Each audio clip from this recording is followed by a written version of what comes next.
అమరవీర స్తూపం చెక్కిన అతనికి పద్మశ్రీ వచ్చేలా కృషి నెల్లి లక్ష్మీనారాయణకు పద్మశ్రీ ఇవ్వాలి అని చెప్పేసి కాంగ్రెస్ ప్రభుత్వం తీర్మానం చేయకూడదు.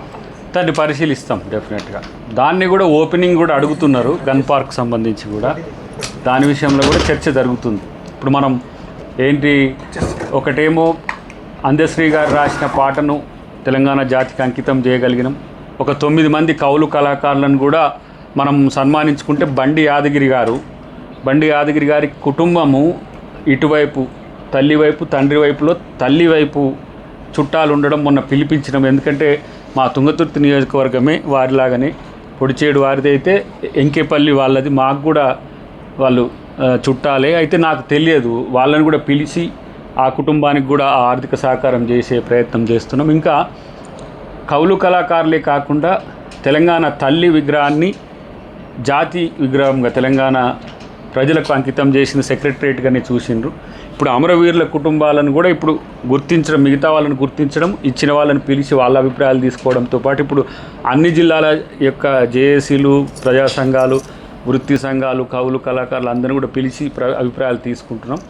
తెలంగాణ సోల్ను నిలిపే ప్రయత్నంగా డెఫినెట్గా కాంగ్రెస్ ప్రభుత్వం ప్రయత్నం చేస్తుంది. దీంట్లో కూడా చరిత్రను 1913 నుంచి కొంత చరిత్ర, తెలంగాణకు సంబంధించిన పోరాట చరిత్ర ఉన్నట్టుగా మనకు దాఖలాలు ఉన్నాయి. కాబట్టి వాటిని అన్నింటినీ కూడా దీంట్లో మనం ఏ విధంగా ఒక మ్యూజియం మాదిరిగానే ఎట్లా చేయాలని కూడా ఆలోచన వస్తున్నది. ఏదున్నా తెలంగాణ అస్మిక, తెలంగాణ అస్తిత్వాన్ని కాంగ్రెస్ ప్రభుత్వం దృష్టికి తెచ్చిన వాటిని కూడా మేము వాటికి ప్రయారిటీ ఇచ్చి వాటి ప్రాధాన్యత ఇచ్చే ప్రయత్నం రేవంత్ రెడ్డి గారి ప్రభుత్వం చేస్తుంది. పాలమూరు జిల్లా వాసి ఒక కోరిక, తెలంగాణ రాజమౌళిలో తీసుకున్న పండుగ సాగిన పాలమూరు జిల్లాగా నామకరణం చేయాలని విజ్ఞప్తి చేస్తుంది. అది నిర్ణయం ప్రభుత్వాన్ని. అది మీరు ఎవరైతే ప్రతిపాదన ఉన్నదో అది ముఖ్యమంత్రి గారికి మీరు అందించే ప్రయత్నం చేయండి, దాన్ని మనం చేయొచ్చు. ప్రజాస్వామ్యంలో పరిణితి చెందిన రాష్ట్రంగా తెలంగాణ ప్రాంతం భారతదేశంలోనే కాదు, తెలంగాణ సాయుధ పోరాట చరిత్ర ప్రపంచానికి. కాబట్టి ఇట్లాంటి పనికిరాని పిచ్చి వేషాలు మానుకోమని చెప్పి నేను బీఆర్ఎస్ నాయకత్వానికి నేను హెచ్చరిస్తున్నా. తెలంగాణలో సర్వతోముఖ అభివృద్ధి సాధించాలని చెప్పిండ్రు. వాళ్ళు చనిపోయిన తెలంగాణ వస్తే ఏమి జరుగుతుందని రైతు సమాజానికే కాదు, ఇలా విద్యార్థి సమాజానికి, నిరుద్యోగ సమాజానికి, లేదంటే ఎస్సీ ఎస్టీ బీసీలకు మేలు జరుగుతుంది. అంబేద్కర్ గారు చెప్పినట్టు ఆర్టికల్ 3 ప్రకారం ఏ విధంగా చిన్న రాష్ట్రాలు నిమ్న వర్గాలకు మేలు జరుగుతాయో ఆ ప్రాతిపదికన ఇలా శ్రీకాంతాచారి తమ్ముడు మీరు మన జైబోలో తెలంగాణ మీరు చూసుంటారు. శంకర్ గారు తీసిన దాంట్లో అడుగుతాడు, అంబేద్కర్ గారి ఒక పాత్ర పెట్టిండు. దాంట్లో ఏమొస్తుంది చారి తెలంగాణ, ఏమొస్తుంది అంబేద్కర్ గారు అని అంటే మీకు మంచి నీళ్ళు వస్తాయి చారి, ఇట్లా అని ఒక డైలాగ్ కూడా ఉన్నది దాంట్లో. ఇలా మోడల్గా శ్రీకాంతాచారిని అందరూ మొదటగా ఎందుకు తీసుకుంటారంటే మొట్టమొదటి చావు ఇది ఈ దేశంలో కలిచివేసిన చావు. ఒక రకంగా సోనియా గాంధీ గారు, సుష్మా స్వరాజ్ గారు, మీనా కుమార్ గారు ఒక ముగ్గురు తల్లులుగా ఇగో ఇలాంటి తల్లుల బాధ చూడలేక ఎంతమంది తెలంగాణ కొరకు చనిపోవాలనే ఉద్దేశంతో నా రోజు తెలంగాణ ఇచ్చిన పరిస్థితి. కానీ మీరు ఏం చేసిండ్రు? 8 లక్షల కోట్ల అప్పులు చేసి ప్రజలు ఇవాళ ఎంత సమస్యల్లో ఉంటే ఆ సమస్యలు తీరుస్తుంటే వీళ్లకు ట్రోల్స్ కావాలి, వీళ్ళకి ఏం కావాలి? ప్రచారం కావాలి.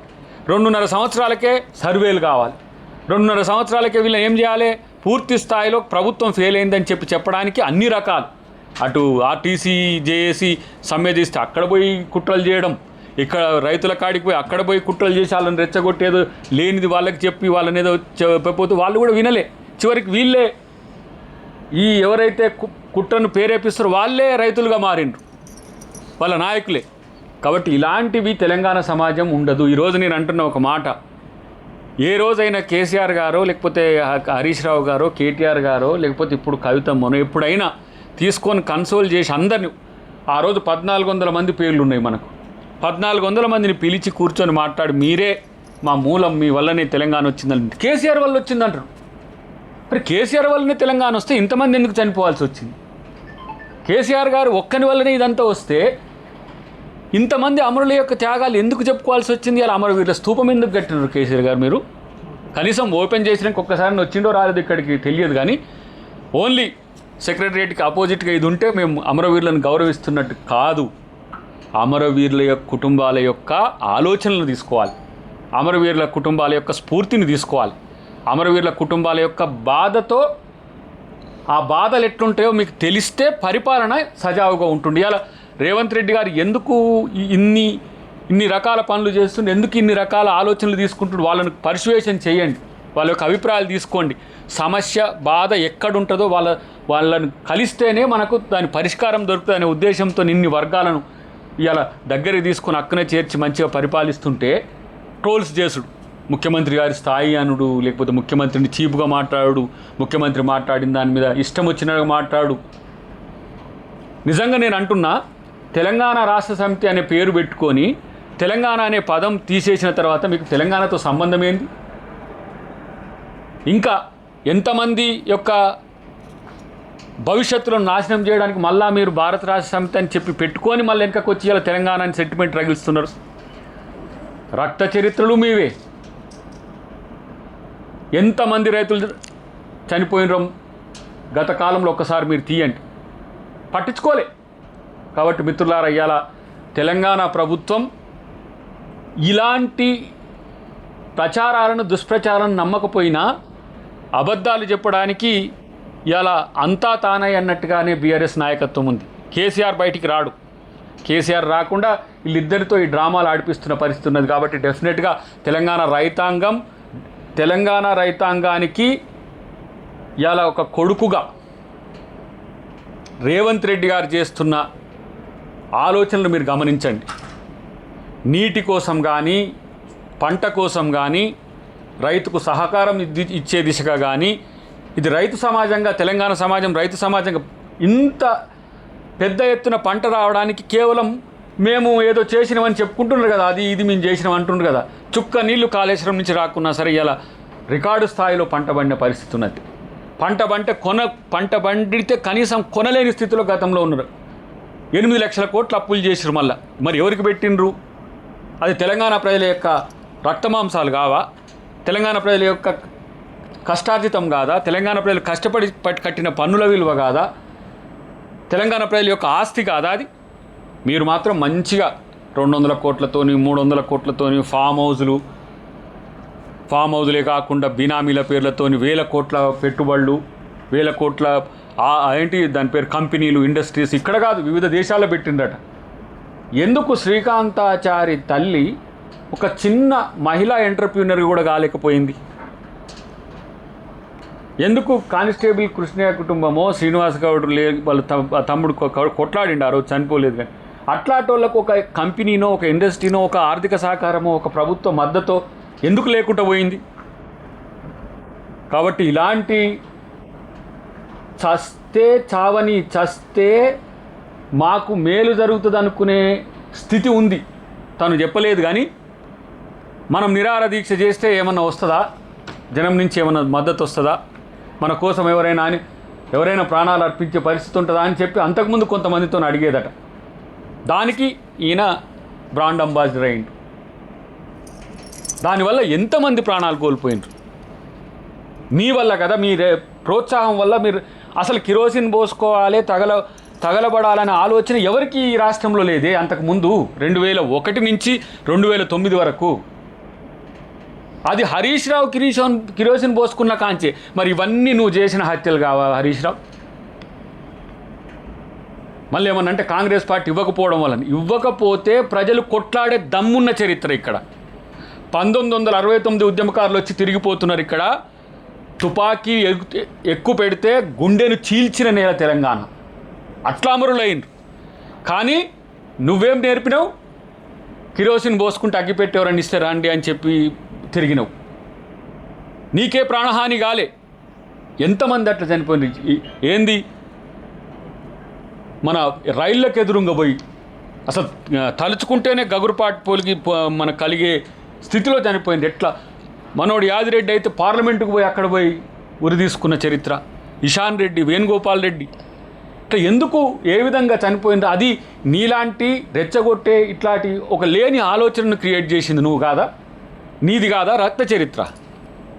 నువ్వు మాత్రం హాయిగా ఉన్నావు. మీ మామ హాయిగా ఫామ్ హౌస్లో ఉన్నాడు. మీ బామ్మారిది మొత్తం ఇప్పుడు వచ్చిన వాటితో దోచుకున్న వాటితో దాచుకున్న వాటితో పూర్తి స్థాయిలో ఏంది తెలంగాణలో దొరకలేని ఏమంటారు వాటిని డొమైన్స్లలో పెట్టి ఇక్కడిక్కడ కాదట ఇక్కడెక్కడో వేరే వేరే దేశాల్లో పెట్టి ట్రోల్స్ చేస్తున్నాడు ఇక తెలంగాణ ప్రభుత్వం మీద.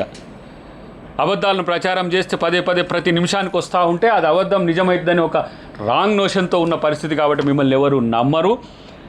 రక్త చరిత్ర తెలంగాణలో నిర్మించింది వాళ్ళ రక్తం పారకుండా వాళ్ళు సేఫ్గా ఉంటూ తెలంగాణ ప్రజల రక్తాన్ని ఎలా ఏరులై పాలించింది బీఆర్ఎస్ పార్టీ టీఆర్ఎస్ పార్టీ. మీకు ప్రజల మీద ప్రేమ లేదు.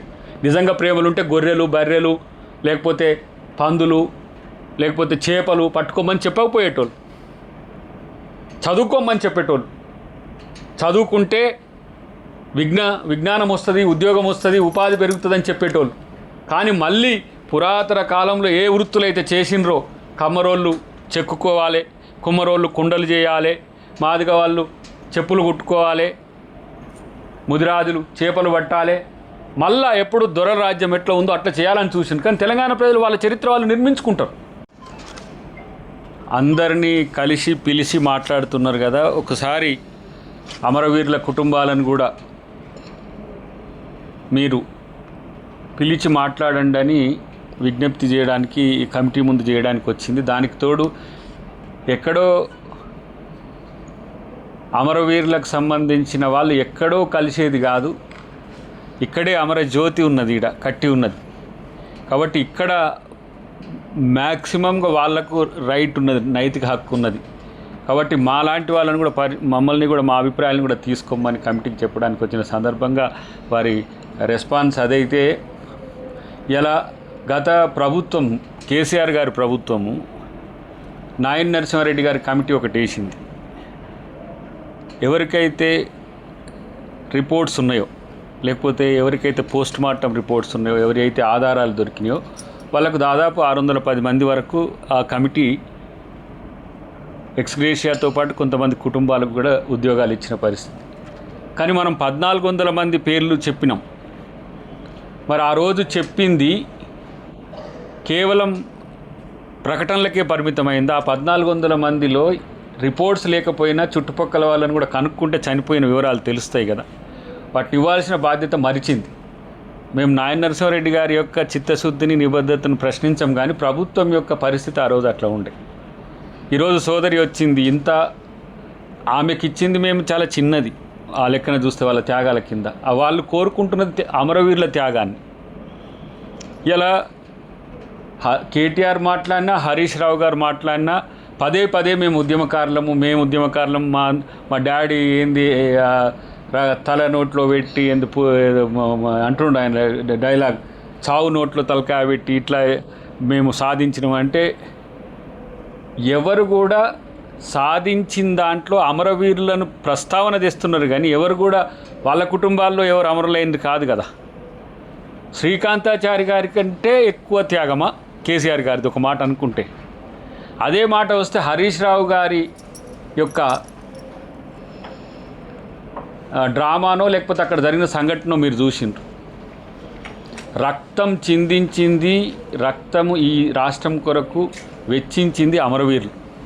చుక్క రక్తం లేకుండా అని ఒకసారి అంటారు, రక్తం చిందించి అని ఇలా మనకు తెలుస్తున్నది. 1200 ప్రాణాలంటే ఏంటి? యుద్ధాల్లో తల తెగిపడడం కాదు కదా అమరవీరులు. ఇదొక ఫార్మేట్. అసలు ఈ దేశంలో కాదు ప్రపంచంలోనే ఒక రాష్ట్రం కోసం వాళ్ళు ప్రాణాలు త్యాగం చేయడం అంటే అది ఒక రకమైన ఒక వీరుని లెక్కనే గతంలో మనం చూసినాం. అది శ్రీకాంతాచారి గారు కానీ, యాదయ్య కానీ, లేకపోతే కానిస్టేబుల్ కృష్ణయ్య కానీ, వాళ్ళందరి కుటుంబాలను డెఫినెట్గా కమిటీ పిలిచి వాళ్ళకి ఇంకా ఏం సమస్యలు ఉన్నాయనే విషయం కూడా తెలుస్తాం. కానీ నేను ఒక పొలిటికల్ స్టేట్మెంట్ ఏమిస్తున్నా అంటే, ఎవరిని వీళ్ళు ఎప్పుడు కూడా పర్సనల్గా కలిసి కనీసం ఛాయబోసిన పాపాన పోలేదు. టీ పార్టీ అంటారు కదా, తెలంగాణ అంటే టీ పార్టీ, టీ పోసిన చరిత్ర కూడా లేదు. ఇలా ఉద్యమకారుల యొక్క దాని మీద ఏ విధంగా పెద్ద ఎత్తున మళ్ళీ ప్రచారం చేసుకుంటున్నారంటే, మేము నీళ్ళు అడిగితే రక్తం పారించాలి అని అంటుండ్రని. మీ రక్తం ఎక్కడ పారింది? ప్రజల రక్తాన్ని పీల్చిన జలగలు కదా మీరు. హరీష్ రావు గారైనా, కేటీఆర్ గారైనా, కేసీఆర్ గారైనా, ఇప్పుడు బయట ఉన్న కవితమ్మ అయినా సరే,